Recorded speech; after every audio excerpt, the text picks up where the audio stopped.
নমস্কার, ডেমোক্রেটিক ইন্ডিয়ান্সে আপনাদের সবাইকে স্বাগত। আর আজকে যে বিষয় নিয়ে গোটা রাজ্য সরগরম তা নিয়ে কথা বলবো আমরা, সেটা হলো যে আবার বাংলা থেকে দুজন দুষ্কৃতিকারী ধরা পড়েছে। আর সেই দুষ্কৃতিকারী তারা ডিটেন করা হয়েছে তাদের, এবং সেই ডিটেন করেছে NIA, অর্থাৎ এই ন্যাশনাল ইনভেস্টিগেশন এজেন্সি। তারা আজকে এই বাংলা থেকে দুজন আততায়ী, দুজন সন্ত্রাসবাদীকে গ্রেফতার করেছে। এবং শুধু তাই নয়, গ্রেফতার করেছে কোথা থেকে?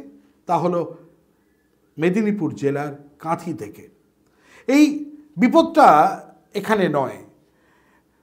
NIA তারা তাদের কাজ করেছে, দেশের অপরাধীকে তারা গ্রেফতার করেছে, তারা ধরেছে, পাকড়াও করেছে। বাংলা থেকে, কলকাতার থেকে বেশ কিছু দূরত্বে কাঁথি শহর থেকে। কাঁথি হচ্ছে মেদিনীপুরের অন্যতম মূল কেন্দ্র, সেখান থেকে। এটাতে কোথাও কোনো সমস্যা নেই। সমস্যা কোথায়? সমস্যা হলো যে এই কাঁথি থেকে এই দুই আততায়ী, দুজন সন্ত্রাসবাদীকে গ্রেফতার করার পরবর্তী যে রাজনৈতিক দামামা, রাজনৈতিক যে দোলাচাল, সেগুলিকে নিয়েই এই জটিলতার সৃষ্টি, এবং তা নিয়েই আজকে আমরা কথা বলবো। তাতে রাজ্য এবং কেন্দ্রের লড়াই ভয়ঙ্কর জায়গায় গিয়ে পৌঁছচ্ছে। অমিত মালব্য তিনি একটি টুইট করেছেন। তার টুইটটি আগে আমি আপনাদেরকে পড়ে শোনাই যে তিনি ঠিক কি টুইট করেছেন, সেই টুইটে তিনি কি লিখেছেন। তিনি সকালবেলায় ঠিক আজকে 12 তারিখ 10:48 তিনি লেখেন, NIA detains 2 chief suspects in the Rameswaram cafe blast. Bomber Musafir Hussain Sajeev and accomplice Abdul Mateen Ahmed Taha from Kolkata both likely belong to ISIS cell in Shivamoga, Karnataka. West Bengal, unfortunately, under Mamata Banerjee, has become a safe haven for terrorists.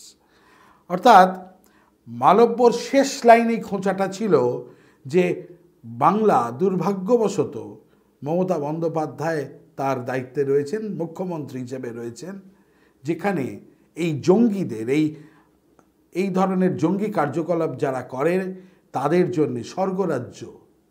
এরপরে কি ঘটে? এরপরে যেটি ঘটে তা হলো কুণাল ঘোষ, তিনিও বলতে চাননি, তিনিও রিটুইট করেছেন এবং তার নিজের হ্যান্ডেল থেকে তিনি কি করেছেন? Well done West Bengal police in connection with the Bengaluru cafe blast arrest. Even NIA India has acknowledged it in their statements. Any anti-forces should be strictly dealt with. But let me ask to BJP for India and their minions, where is the arrest made from? Kanthi, ঠিক যে কথাটা বলছিলাম, কাঁথি শব্দটাতেই শুরু হয়েছে রাজনীতি।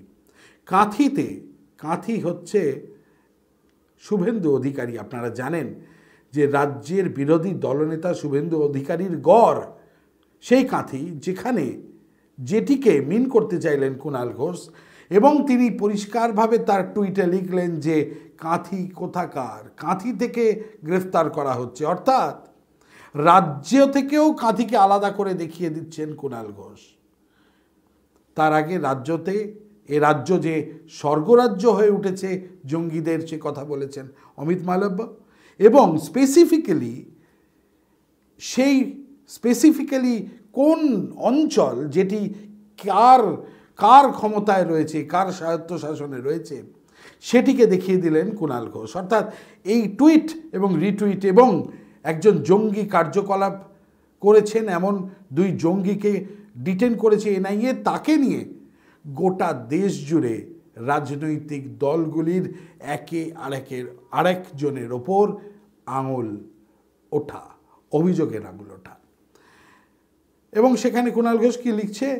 We all know which family and BJP's main leader runs illegal activities from Kontai. I urge the state agencies to investigate into the matter to find out that families' links in providing shelter to anti-forces. 11:47 তিনি tweet করলেন। এরপরে ঠিক কি বললেন শুভেন্দু অধিকারী শুনবো আমরা। কাঁথিয়া আমার home town, জানেন, আমি এটা জেনেছি অনেক আগেই সকালে। তা বিষয় হচ্ছে, পশ্চিমবঙ্গ আন্তর্জাতিক অপরাধী জঙ্গি তাদের একটা মুক্তাঞ্চল, এটা বারে বারে প্রমাণ হয়েছে। এর আগে যদি রিকল করেন, সিপিএমের সময় পাঞ্জাবের এখানে যারা বিচ্ছিন্নতাবাদী লোকেরা যুক্ত ছিলেন তাদের পাঞ্জাব পুলিশ চপারে করে এসে এখানে এনকাউন্টার করেছিল। পরবর্তীকালে বঙ্গবন্ধু মুজিবুর রহমানের দুজন ফাঁসির দণ্ডাদেশপ্রাপ্ত খুনি, একজন হাবড়াতে হোমিওপ্যাথি ডাক্তার হিসেবে দীর্ঘদিন ছিলেন, পরে তাকে এনআইএর সাহায্যে গ্রেপ্তার করা হয়। পরবর্তীকালে পার্স সার্কাস থেকে মাজেদকে গ্রেপ্তার করে ফাঁসি কার্যকর করে বাংলাদেশ সরকার। পার্স সার্কাস মানে কলকাতার একেবারে কেন্দ্রবিন্দুতে আছে, তিনি মাজেদ মাস্টার হিসেবে পরিচয় দিয়ে থাকেন। তাই এটা স্বাভাবিক যে গোটা ভারতবর্ষে যত এই ধরনের বিচ্ছিন্নতাবাদী ঘটনা ঘটে তার সেফ জোন এইটা। এটা সিপিএম করতো, মমতা ব্যানার্জি করছে। মমতা ব্যানার্জি নিজে দেশবিরোধী কাজের সঙ্গে যুক্ত সরাসরি। আপনার দিল্লিতে জাহাঙ্গীরপুরীতে যে হনুমান জয়ন্তীর দিন ঘটনা ঘটেছিল, তার মূল অভিযুক্ত ফিরোজ, যে আমাকে 2রা মে হলদিয়া এসডি অফিসে আমি যখন সার্টিফিকেট নিতে গেছিলাম পাথর ছোড়ায় অভিযুক্ত, এনআইএতে এখনও দিল্লির জেলে আছে, তার বাড়ি তমলুকের একটি গ্রামে। আপনি লালটু শেখ এবং আব্দুল মান্নান, যারা ফেক আই কার্ড তৈরি করত, তারা গ্রেপ্তার হয় সোনারপুর থেকে গত বছরে। ঠিক একইভাবে ইন্দোরে যে সেক্স র্যাকেট পাওয়া যায়, তাদের সঙ্গে বাংলাদেশের যোগ প্রমাণিত হয়। এইখানে মানে রাষ্ট্র বিরোধী একটি রাজ্য সরকার থাকার জন্য তাদের পুলিশকে কার্যত পার্টির ক্যাডারে পরিণত করে পুলিশের যে নিজস্ব ফাংশনিং আছে সেটা করতে না দেওয়ার কারণে পশ্চিমবঙ্গের আজকে এই অবস্থা হয়েছে। এই কারণে মমতা ব্যানার্জি 72টা জায়গায় বিএসএফকে জমি দেয়নি, যাতে কাঁটাতারের বেড়া না লাগানো না যায়। শুনলেন শুভেন্দু অধিকারী কি বললেন। শুভেন্দু অধিকারী যে কথাগুলি বললেন তা হলো, এ রাজ্য আততায়ীদের, এ রাজ্য সন্ত্রাসবাদীদের স্বর্গরাজ্য। একের পর এক ঘটনার কথা উল্লেখ করছেন শুভেন্দু অধিকারী। না, আমরা আরেকটু তথ্য যদি গভীরে গিয়ে দেখি, তবে দেখব বাম জমানা থেকেই এই অপরাধের যে অপরাধীরা তারা বারবার শেল্টার পেয়েছে এই বাংলায়। হ্যাঁ, অবশ্যই মুখ্যমন্ত্রী হওয়ার পর মমতা বন্দ্যোপাধ্যায় এবং তার সরকার কতটা এই অপরাধকে দমন করতে পেরেছে সে প্রশ্ন আজ উঠবেই।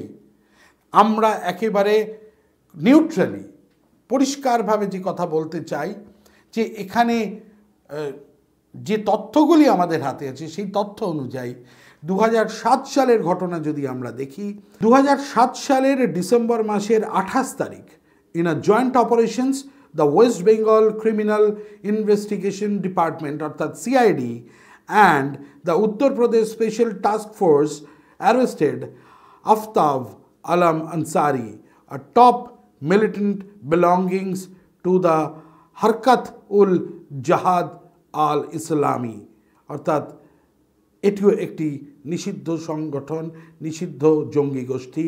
তাদের প্রধানকে এই বাংলা থেকে গ্রেফতার করার খবর আমরা দেখতে পাচ্ছি।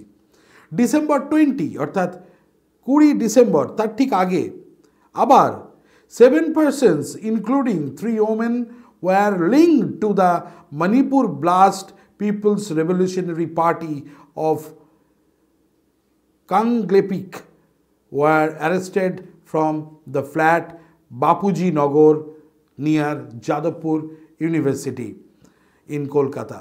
সেখান থেকেও বেশ কয়েকজন আততায়ীকে তাদেরকে ডিটেন করা হচ্ছে। নভেম্বর মাস, তার ঠিক আগের মাস, আমি 2007 সালের কথা বলছি। 2007 সালের যদি হিসেব আমরা দেখি, জানুয়ারির 29 তারিখ থেকে যদি শুরু করি, নভেম্বর ডিসেম্বর অবধি টানা এই ধরনের জঙ্গিদের, যারা জঙ্গি কার্যকলাপের সঙ্গে জড়িয়ে, তাদের খোঁজ মিলছে। পুলিশ, গোয়েন্দা দপ্তর তারা তাদের আটক করছে। এটা 2000 সালের ঘটনা। আমরা যদি এরকম অনেকগুলি তথ্য আমাদের কাছে আছে, কি সব বলা সম্ভব নয়। 2008 সালের কথা যদি ধরি, সেখানেও ঠিক একই রকম পদ্ধতিতে আততায়ীরা হামলা চালাচ্ছে এবং তাদেরকে ধরা হচ্ছে। লস্করে তৈবার একজন সাসপেক্টকে ধরা হলো, আব্বাস খানকে। আগদাস খান এবং আব্বাস খান, তাদেরকে ধরা হচ্ছে। was arrested for his alleged involvement in a fake currency racket in capital Kolkata. Fake currency, যে টাকা, জাল টাকার কারবারের কারণে লস্করে তৈবার একজনকে ধরা হচ্ছে। 2007 সালের ডিসেম্বর মাসের 28 তারিখ, in a joint operations, the West Bengal Criminal Investigation Department অর্থাৎ CID and the Uttar Pradesh Special Task Force arrested Aftab Alam Ansari, a top militant belonging to the Harkat-ul-Jihad al-Islami, অর্থাৎ এটিও একটি নিষিদ্ধ সংগঠন, নিষিদ্ধ জঙ্গি গোষ্ঠী। তাদের প্রধানকে এই বাংলা থেকে গ্রেফতার করার খবর আমরা দেখতে পাচ্ছি। ডিসেম্বর 20 অর্থাৎ 20 ডিসেম্বর, তার ঠিক আগে আবার 7 persons including 3 women were linked to the Manipur Blast People's Revolutionary Party of Kanglepik were arrested from the flat Bapuji Nagar near Jadavpur University in Kolkata. সেখান থেকেও বেশ কয়েকজন আততায়ীকে তাদেরকে ডিটেন করা হচ্ছে। নভেম্বর মাস, তার ঠিক আগের মাস, আমি 2007 সালের কথা বলছি। 2007 সালের যদি হিসেব আমরা দেখি, জানুয়ারির 29 তারিখ থেকে যদি শুরু করি, নভেম্বর ডিসেম্বর অবধি টানা এই ধরনের জঙ্গিদের, যারা জঙ্গি কার্যকলাপের সঙ্গে জড়িয়ে, তাদের খোঁজ মিলছে। পুলিশ, গোয়েন্দা দপ্তর তারা তাদের আটক করছে। এটা 2000 সালের ঘটনা। আমরা যদি এরকম অনেকগুলি তথ্য আমাদের কাছে আছে, কি সব বলা সম্ভব নয়। 2008 সালের কথা যদি ধরি, সেখানেও ঠিক একই রকম পদ্ধতিতে আততায়ীরা হামলা চালাচ্ছে এবং তাদেরকে ধরা হচ্ছে। লস্করে তৈবার একজন সাসপেক্টকে ধরা হলো, আব্বাস খানকে। আগদাস খান এবং আব্বাস খান, তাদেরকে ধরা হচ্ছে। was arrested for his alleged involvement in a fake currency racket in capital Kolkata.